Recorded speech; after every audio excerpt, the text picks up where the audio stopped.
अख्खं वांगं खायचं असेल आणि ते पण मसाल्याचं, तर मग ही रेसिपी तुमच्यासाठी आहे.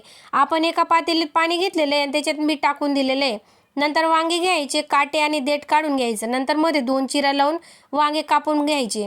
अशा पद्धतीने आपण सर्व वांगे कापून घेतलेले आहेत आणि मिठाच्या पाण्यात ठेवून दिलेले आहेत. नंतर आपण कढईमध्ये पाणी गरम करायला ठेवलेलं आहे.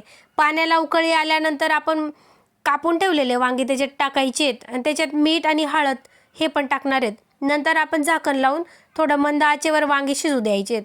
त्यानंतर आपण मसाला तयार करून घेऊ. त्यासाठी आपण मोठ्या आकाराचा कांदा घेतलेला आहे, तो उभा चिरून घेतलेला आहे आणि थोडं तेल टाकून लालसर होईपर्यंत भाजून घेतलेला आहे. त्याच्यानंतर आपण खोबरं घेतलेलं आहे, अख्खा धना घेतलेला आहे, 1 मिरची घेतलेली आहे आणि 2 चमचे एवढं तीळ घेतलेलं आहे. ते पण याच्यातच मस्त लालसर होईपर्यंत भाजून घ्यायचं आहे.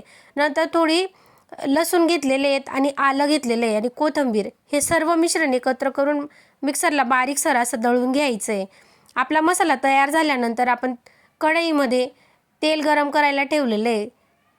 तेल गरम झाल्यानंतर तेजपत्ता टाकायचा आहे. नंतर आपण दळून घेतलेला मसाला टाकायचा आहे.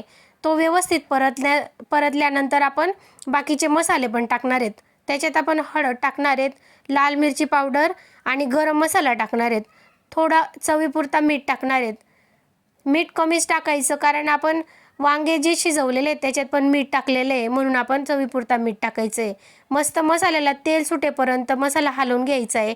नंतर आपण शिजवलेले वांगे त्याच्यात टाकायचे. वांग्याच्या भाजीमध्ये आपण उकळलेलं पाणीच टाकणार आहेत. उकळलेलं पाणी जर टाकलं ना, भाजीला खूप चव येते. नंतर मंद आचेवर मस्त भाजी शिजवून घेतलेली आहे.